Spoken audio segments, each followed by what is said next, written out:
ते 11-12च्या दरम्यान दादर रेल्वे स्थानकात नियमित गर्दीपेक्षा जास्त गर्दी असते आणि याच वेळी राज ठाकरेंनी मोर्चास्थळी जाण्यासाठी दादर रेल्वे स्थानकाची निवड केली आणि त्यामुळे रेल्वे प्रशासन आता कशा पद्धतीनं ही गर्दी नियंत्रित करते हे पाहणं अतिशय महत्त्वाचं ठरणार आहे। तर मनसे अध्यक्ष राज ठाकरे हे दादर रेल्वे स्थानकावर पोहोचल्याचं पाहायला मिळतंय। अगदी काही वेळात लोकल आल्यानंतर ते स्वतः लोकलला प्रवास करतील। यावेळी त्यांच्या सोबत मनसेचे प्रमुख नेते उपस्थित असल्याचं पाहायला मिळतंय। बा नांदगावकर हे त्यांच्या सोबत सध्या उपस्थित आहे।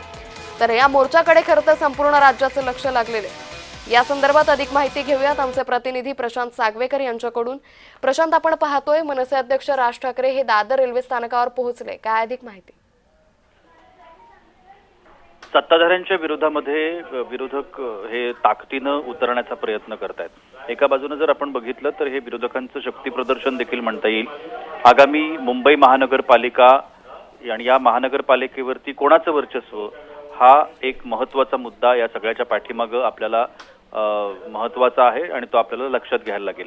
महाराष्ट्र मविया म्हणजेच महाविकास आघाडी आणि त्यांच्या सोबतीनं महाराष्ट्र नवनिर्माण सेना अशा पद्धतीचा हा मोर्चा आहे आणि या मोर्चामध्ये सर्वसामान्य नागरिकांनी सुद्धा हजर राहायला पाहिजे, उपस्थित राहायला पाहिजे, सहभाग घ्यायला पाहिजे अशा पद्धतीचं आवाहन सातत्यानं केलं गेलंय।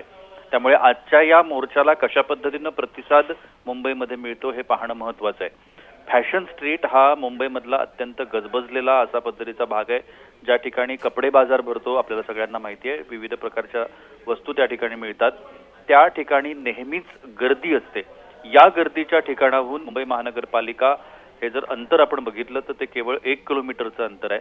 मात्र हे 1 किलोमीटरचं अंतर पार करण्यासाठी या मोर्चाला खूप वेळ लागेल। आज सॅटर्डे आहे, सॅटर्डे संडे हा सुट्ट्यांचा काळ असतो आणि या सुट्ट्यांच्या काळामध्ये खूप मोठी गर्दी या संपूर्ण भागामध्ये आपल्याला पाहायला मिळते।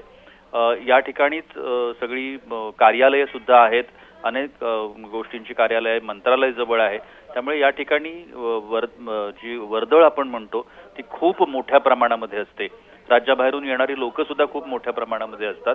त्यामुळे या वर्दळीतून वाट काढत हा मोर्चा महानगरपालिकेच्या मुख्यालयावरती धडकेल आणि त्यानंतर त्या ठिकाणी मवियातल्या प्रमुख नेत्यांची भाषणं होतील। राज ठाकरे सुद्धा भाषण करतील असं सांगितलं जात आहे, मार्गदर्शन करतील उपस्थितांना आणि हा सत्याचा मोर्चा काय आहे, कशासाठी आपण रस्त्यावर उतरलो आहोत ते सांगितलं जाईल। त्यामुळे खूप महत्त्व आहे आजच्या या गोष्टीला। दुसरीकडे जर आपण बघितलं तर सत्ताधारी सुद्धा त्याच ताकदीनं उतरण्याचा प्रयत्न करतायत।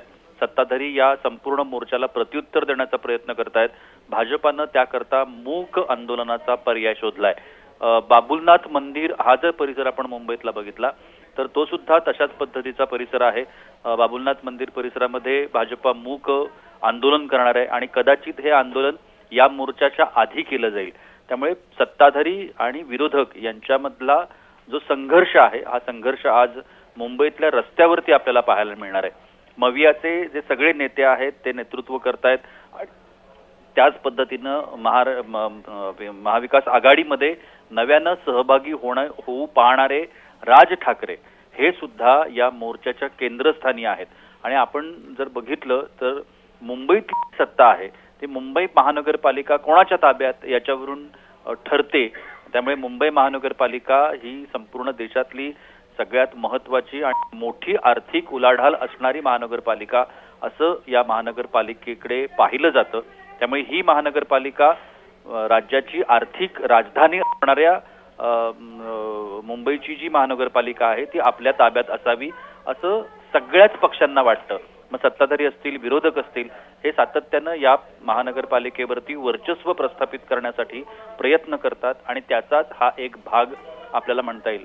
राज ठाकरे आणि उद्धव ठाकरे ही ठाकरे बंधूंची जोडी जवळजवळ 20 वर्षानंतर एका कारणानं एकत्र आले।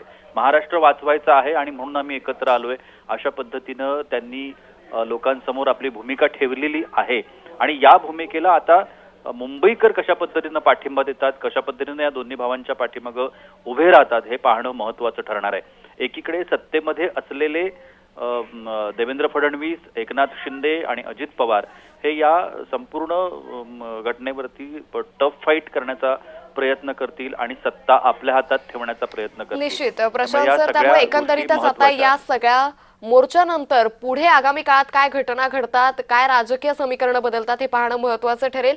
धन्यवाद प्रशांत सर, आपण दिलेल्या या सविस्तर माहितीसाठी.